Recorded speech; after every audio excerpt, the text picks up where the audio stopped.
Hello my good friends, welcome back to another video looking at Chris Beaumont's Defending an Anarchist Society. Part 1. Needs. Chapter 1.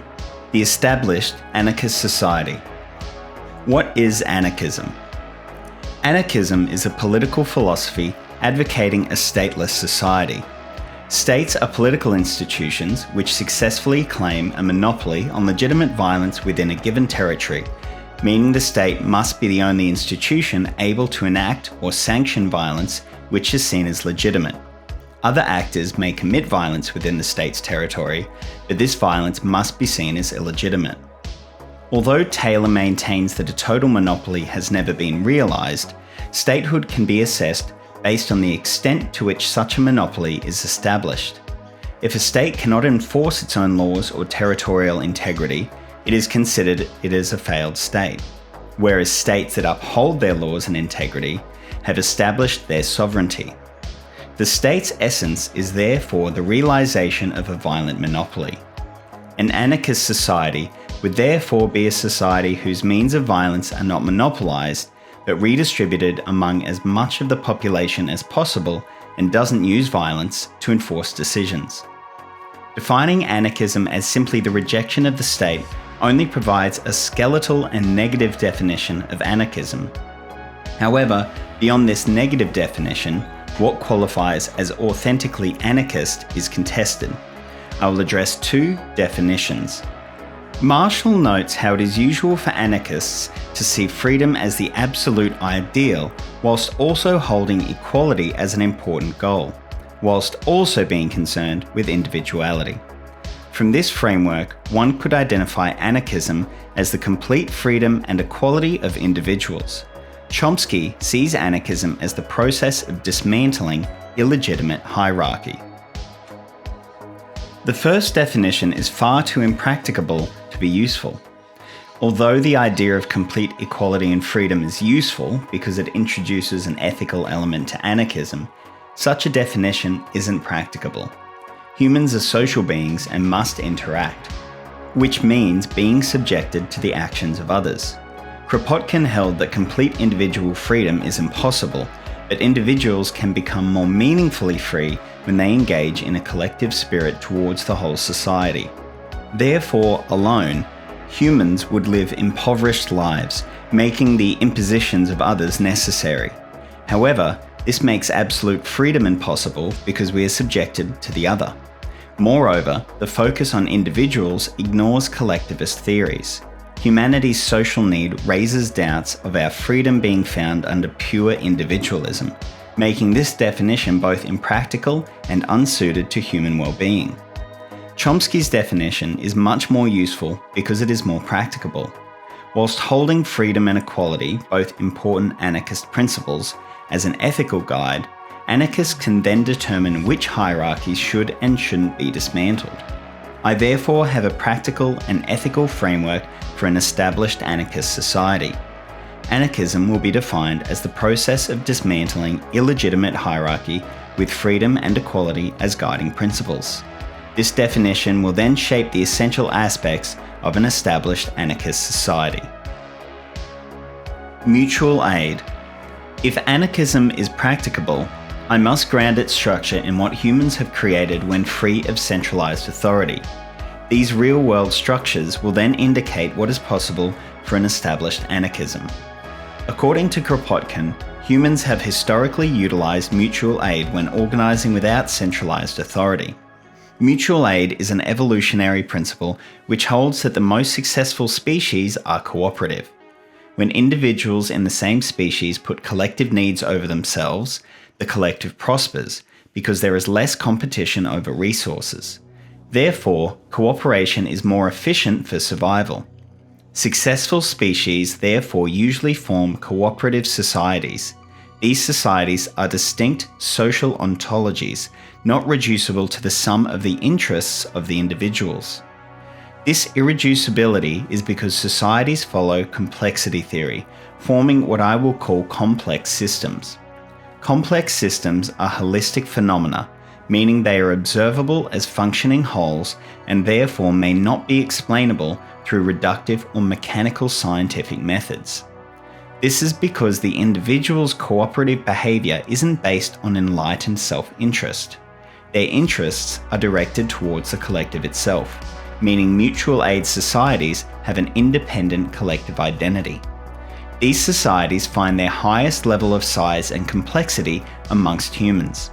Mutual aid societies range from the hunter-gatherer level to the medieval guild cities, demonstrating that mutual aid can be practiced even on a large, complex scale.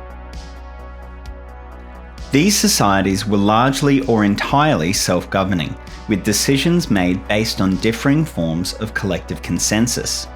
These could be direct democratic institutions, such as the folk mote, where the society would gather and deliberate on issues collectively. Societies would also appoint judges and arbiters who made deliberations but had no enforcing power other than the moral authority of the commune, therefore requiring a collective understanding of morality. Because decisions were made collectively or necessitated collective consent, these communities were fully engaged in their own organisation, making these societies remarkably free. Although less technologically developed mutual aid societies were only collectively free, having very strict rules on individual conduct, these rules were based on general understandings of what is beneficial for all and mostly followed voluntarily, making these rules often necessary and legitimate. Moreover, as mutual aid societies grew, the complexity and affluence they achieved afforded much more individual freedom, with the guild cities giving full liberty of expression to the creative genius of each separate group of individuals. Therefore, although some unfreedom can be observed for individuals, this was due to perceived necessity. When individual freedom was viable for the society, it was embraced. Both individual and collective freedom are achievable in mutual aid societies. Moreover, these communities usually owned property collectively. According to Kropotkin, humans throughout history organised largely based on communist principles. Individuals were expected to contribute what they could to the whole society. In some tribes, if someone obtains food, they're expected to shout 3 times to offer to share before they could eat. Moreover, if members had certain needs, they were met without the expectation of direct reciprocity. In certain villages, pregnant women and the sick had privileged access to things like meat because of their needs. Serving the needs of all first therefore means these societies were very equal. Moreover, as discussed, mutual aid societies were also stable, typically lasting hundreds of years before being destroyed by states. Therefore, mutual aid achieved high levels of equality, freedom, and stability, making mutual aid a successful means of organising society without a state. Therefore, according to Kropotkin, free and equal, humans are capable of creating large, complicated, and cooperative social structures based on free and equal association independent from state coercion. Moreover, modern evolutionary biologists and anthropologists' work have validated Kropotkin's assessment. For example, Dawkins asserts that altruism at the individual level can be a means of a gene maximizing its interests. Graeber has also demonstrated that there exist many varieties of human societies, ranging from fully authoritarian to aggressively libertarian. This gives contemporary validation to Kropotkin's theory that human society has heavily relied on cooperation rather than competition. Although Graeber also records authoritarian human societies, this doesn't invalidate mutual aid. Kropotkin maintains that cooperation is innate in humans, but self-assertion of individuals is still present. Cooperation is therefore very possible and much more successful for survival than hierarchy. The presence of libertarian human societies attests to mutual aid's possibility, while modern evolutionary biologists' assertions regarding altruism's evolutionary importance supports mutual aid's success. Therefore, mutual aid can be used as a model for successful, practicable anarchy. Anarcho-communism. I defined anarchism as the dismantling of illegitimate hierarchies in pursuit of equality and freedom, and found that when free from the state, humans, when organising equally and freely, utilise mutual aid principles. Because, as mentioned, mutual aid has meant humans have largely governed under communist principles, an established anarchist society would therefore be anarcho-communist. Anarcho-communism advocates a stateless society where all is owned collectively, and individuals organise based on free agreement. Collective ownership means individuals necessarily work in the interests of the collective, because the fruits of individual labour become the property of the collective.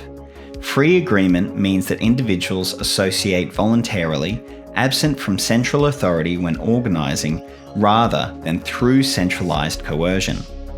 Because association isn't centralised, individuals associate directly through decentralised local organisation. This local organisation, being based on common ownership, could then be federalised if associates strive for larger scale organisation. Because everything is owned collectively, this free agreement doesn't mean total individual freedom. Because everything belongs to everyone, there are limits on how one can behave towards the society's possessions. For example, one can't demolish a factory if the collective doesn't consent because the collective has an equal claim to said factory. Therefore, anarcho-communism emphasises collective freedom and well-being over individual freedom. However, through collective association, individual freedom and development is still important because this creates more responsible and sociable members of society, what Kropotkin calls communist sociability. This develops sociable individuality, which is richer and more meaningful than the more isolated egoistic individuality of capitalist society. This collectivist anarchism aligns with mutual aid principles. Free from centralised authority, humans tend to associate collectively based on communist principles as discussed. Therefore, collective ownership suits humans' cooperative and altruistic tendencies. An established anarchist society needs practicable structures because anarcho-communism is compatible with the highly practicable mutual aid principle. Anarcho-communism becomes a suitable form of anarchism due to this practicability. Moreover, mutual aid as the practical foundation for an established anarchism means anarcho-communism provides freedom and equality by dismantling hierarchies. Anarcho-communism dismantles the hierarchy of centralised states, but also the hierarchies created by capitalism and private ownership, which in practice have created massive inequality, and what Chomsky describes as private tyrannies in the form of private capitalist firms. Therefore, anarcho-communism succeeds in dismantling important illegitimate hierarchies. However, the collectivist principles of mutual aid place the collective above the individual. This is a hierarchy.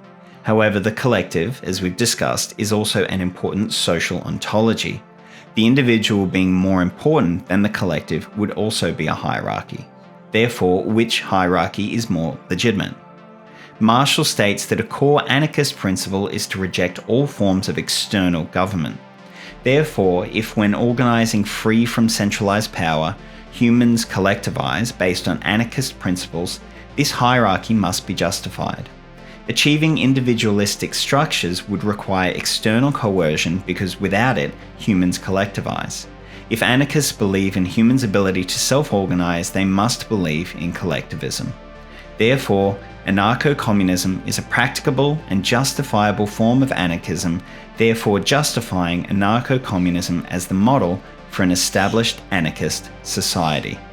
Thank you very much for listening. If you'd like to support this project, you can jump onto my Patreon, which is in the link. And of course, you can find the link to this work in the description below.